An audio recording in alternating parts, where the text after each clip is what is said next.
Greetings, my friends. I hope your week is going well. I hope you are staying strong and healthy. Here we are, September 30th. As our Creator takes his paintbrush and touches our landscape with colors that he can only create. As our autumn weather visits us and is a bit cooler, I am so aware of God and his incredible design we enjoy in our lives. It is beautiful.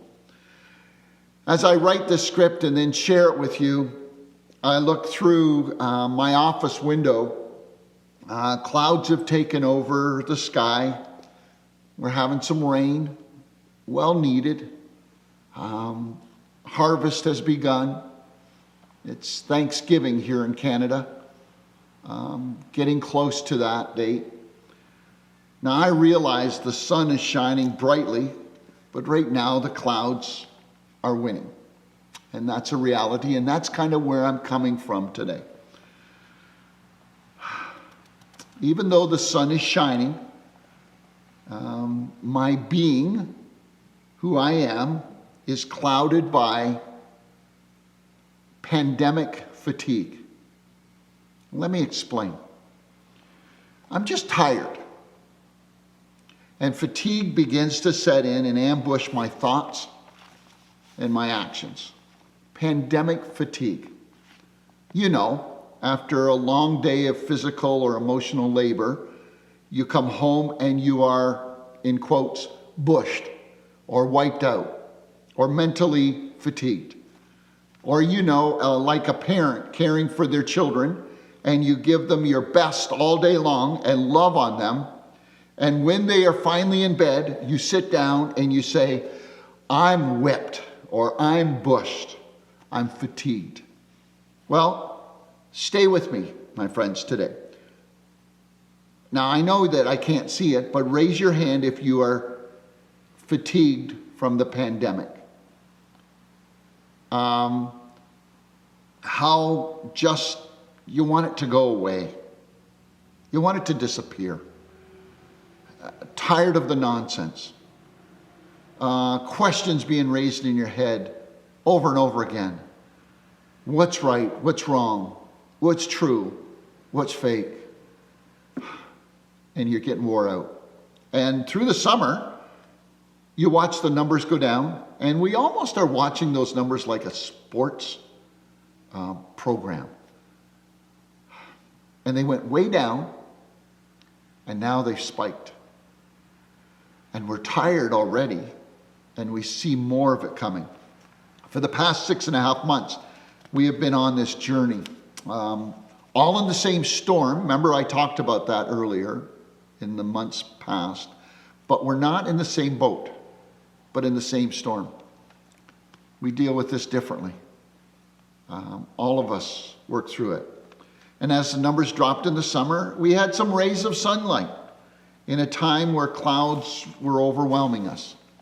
And now, the past 2 or 3 weeks or so, the dark clouds are back. New protocol called for, increased restrictions. Not sure what the government or the health regulations will change in the days ahead. I want to say this very gently, because I believe some of them are good people who have had enough, but they've made silly decisions not to care any longer. And you read that in the news. And it's very easy to say they're just bad people. I don't think they are. I think our young people just want to get back to normal.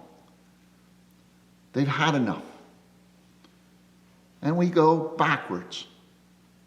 Now, as a result, someone said Thanksgiving has to be canceled. Well, Thanksgiving will not be canceled, but our family gatherings will look different. Weddings, downsized. Gatherings, restricted in numbers. Schools in chaos. Parents frustrated, children fearful. And top that off with the tipsy-turvy government financial support. What will that look like? Well, I could go on And yes, your mind goes way beyond what I have said, and together we declare, I'm bushed. I've had it. I have no more energy. I'm fatigued from this pandemic. Okay, let's just let me, you just let me vent for the last couple of minutes. The storm rages on. I just needed to get that off my chest. Thanks for listening, and you can send me a bill later. Your pastor is feeling it too. But wait, we are resilient people. We are. We're resilient. We can do this. Like my granddaughter Elsie declared the other day, I got this, Papa. Well, collectively, my friends, know God has your backs, and we got this. We are resilient people. We can go through this. Psalm 40 is a beautiful declaration David wrote, and verse 1 through 5 sums up my thoughts deep in the recesses of my being at this time, during this fatigue. I want to read a couple of the verses. So Psalm chapter 40, verses 1, and then I'll just use a few reference verses.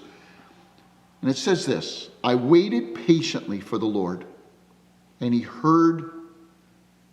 turned to me, and he heard my cry. Verse 3, he put a new song in my mouth, a hymn of praise to our God. Many will see and fear and put their trust in the Lord. Blessed is the man or woman who makes the Lord his trust. And then verse 5 sums it up for me. Many, O Lord my God, are the wonders you have done. The things you planned for us, no one can recount to you.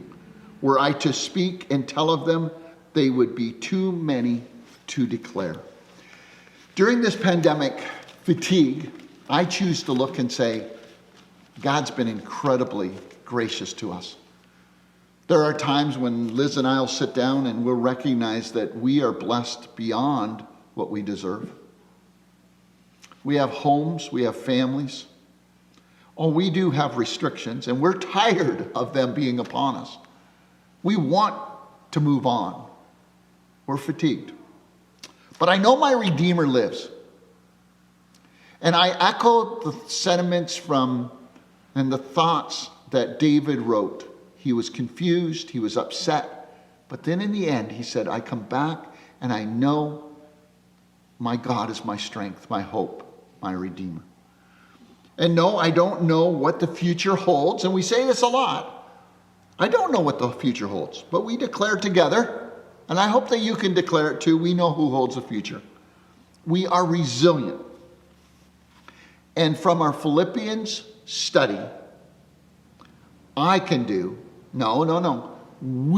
do all things through Christ who strengthens us.